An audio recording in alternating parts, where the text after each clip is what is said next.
aquilo que nós estabelecemos como estratégia, como entrega, como busca do resultado.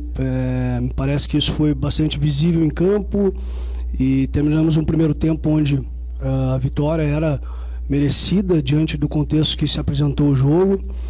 E importante exaltar que isso é fruto de um trabalho diário, é fruto de uma estratégia adotada para que a gente pudesse chegar aqui e fazer um grande enfrentamento, sabendo que jogar aqui é sempre muito difícil, com um grande time, com um elenco importante, no momento difícil que eles estavam vivendo também.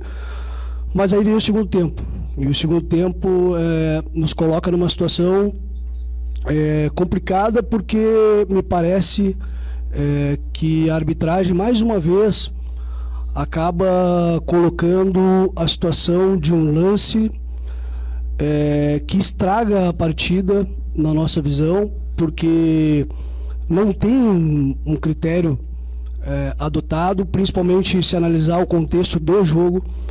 E nisso eu preciso pontuar alguns lances que aconteceram nesse jogo. No primeiro tempo, uma falta clara dentro da área do Yuri Alberto, que segura o Wesley. Todas as imagens foram colocadas aí, deixaram muito claras isso, e absolutamente sequer foi chamado o VAR. O VAR sequer se pronunciou a respeito disso, pelo menos para nós não chegou absolutamente nada. Não chegou qualquer sinal de que o VAR teria acionado o árbitro de campo. E o que nos parece, diante de todo o contexto que a gente já vem discutindo no futebol brasileiro, da arbitragem do futebol brasileiro, é esse critério que se adota da intervenção ou não do VAR em determinados lances, que parece que o árbitro de campo acaba tendo uma bengala, acaba tendo uma dificuldade de fazer qualquer tipo de análise sem antes estar ouvindo o VAR. E ouve quando quer.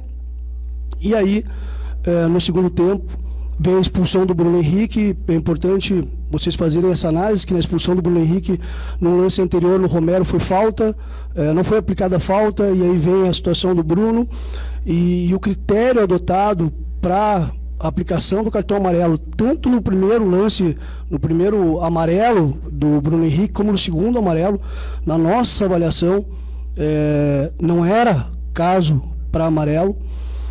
E outros lances que aconteceram até, de certo modo, onde houve a anulação dos gols, foram faltas claras que o árbitro viu em campo. E nesse momento ele acabou se apoiando na possibilidade do VAR fazer a interferência. E aí a gente fica... Qual é a autonomia do árbitro de campo? Qual é a capacidade de intervenção do VAR? Qual é a orientação da comissão de arbitragem nesse aspecto? E aí fez com que o árbitro, nesses dois lances, com convicção, próximo da bola, não tivesse dado a falta onde teve a intervenção do VAR.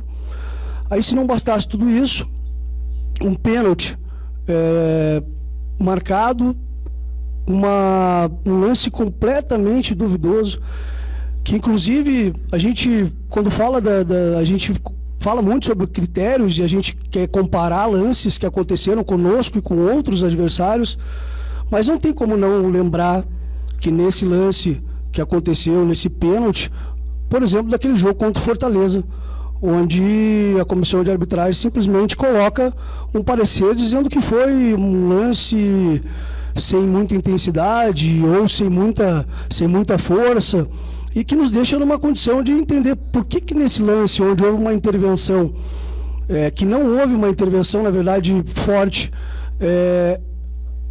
houve pênalti nesse lance. Então, para nós, a gente sai com o sentimento que poderia ter sido um grande jogo, e deixar muito claro aqui que uma derrota aqui na casa do Corinthians não é um absurdo. Obviamente a gente veio aqui para ganhar, mas a forma como o jogo se desenhou, a forma como foi colocado a arbitragem, simplesmente se criou um ambiente de favorecimento ao Internacional o tempo inteiro, porque a anulação de dois pênaltis, de dois gols, com faltas claríssimas em que a autonomia era do árbitro de campo, fez com que se criasse um ambiente de completa instabilidade no jogo, fazendo que aqui para nós, até uma certa compensação de alguns lances para poder justificar erros que aconteceram na arbitragem. Então, a gente faz esse pronunciamento aqui dizendo que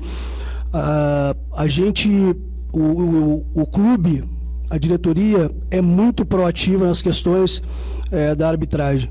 A gente participa de todas as reuniões pós-jogo, colocando, pontuando, fundamentando, inclusive, na norma, porque é disso que a gente está falando aqui, das normas e das interpretações dos critérios.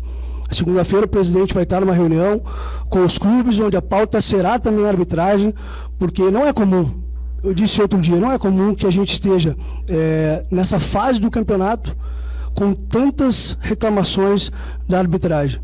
E isso é um problema coletivo, e nós somos parte disso. E sendo parte disso, não nos resta outra alternativa senão fazer esse debate público e também em todas as instâncias necessárias, como a gente sempre faz. Agora, o que a gente vê é que são vozes colocadas ao vento e que não produz nenhum resultado prático para uma solução efetiva. E a gente espera e vai continuar sempre defendendo os interesses do Internacional, porque hoje, mais uma vez, a gente se sente extremamente prejudicado por essa falta de critério da arbitragem brasileira. Boa noite.